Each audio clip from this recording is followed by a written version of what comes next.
What do you think throughout the entire process, from leading up to the catch, the production itself, and then being at the actual screening, what, if any, surprises did you have throughout the entire process? What surprised you the most?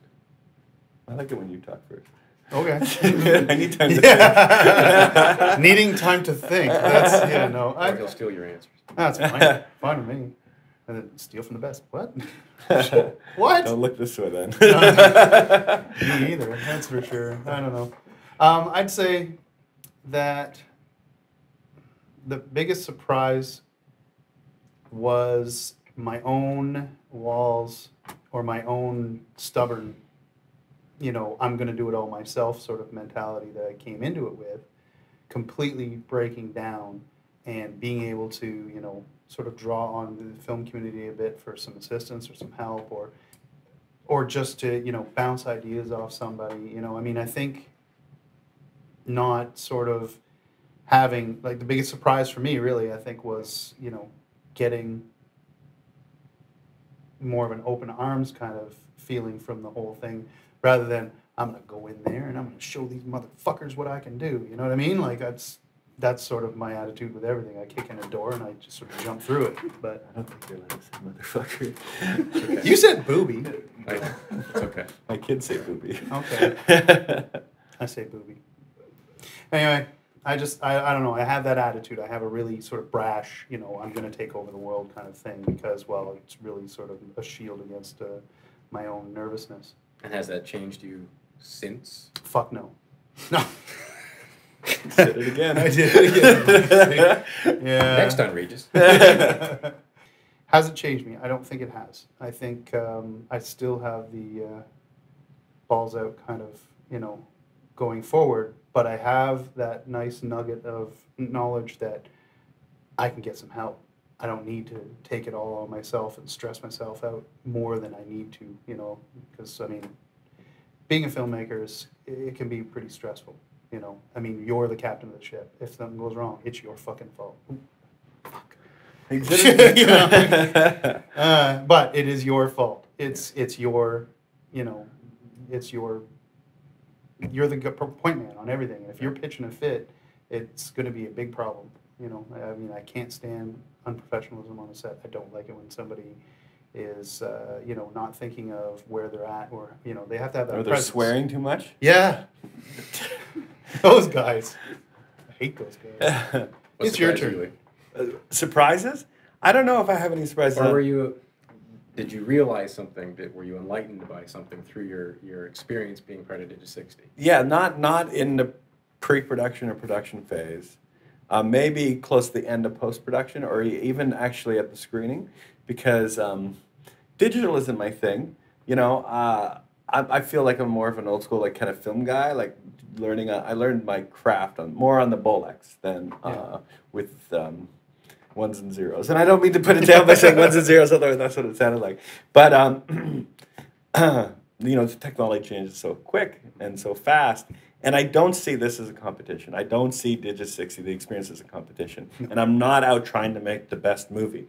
But if I go on the website and I start seeing screen caps of other people's movies, and it's like, I feel like I'm often shooting on the lowest quality camera sometimes, and now with look at some of this camera here.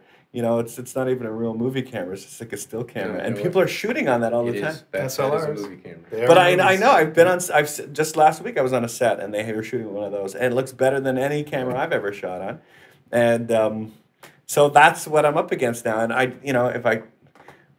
I'd shoot on, when I did my film, it wasn't HD, and it was, I think it might have even been, wasn't even anamorphic.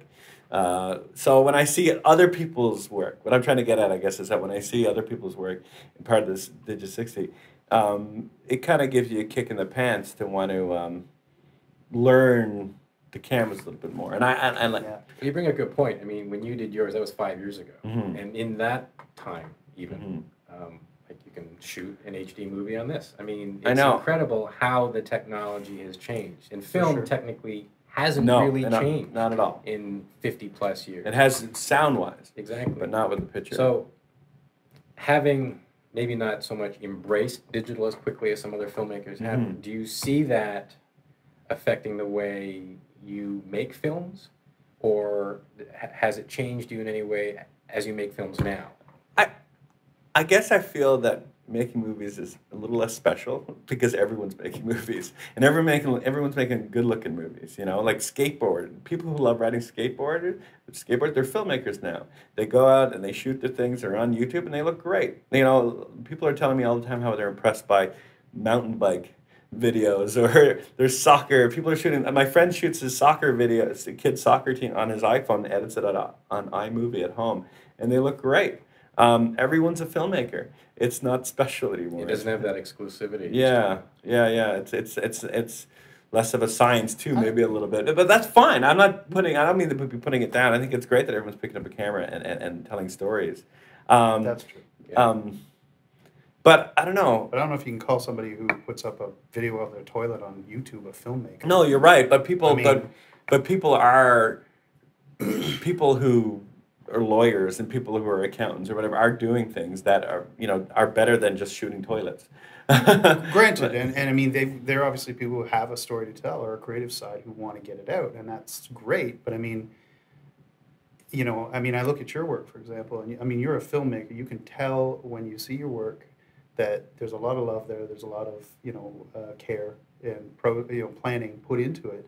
Whereas, if I go out and shoot a dude on a skateboard, I mean, yeah, sure, it's a great trick. He caught something. It's like everybody who owns a camera is not a photographer. But Spike Jonze came out of that scene. I mean, I think you're right. I think most people out with their skateboards are doing things not worth looking at. But there's a lot of people coming out like Spike Jonze. That's a whole gaggle of filmmakers who do good work. The best part is with the digital medium you've got. I mean, look at Gamer. There's a big budget, fantastic film. Shot with digital 100%.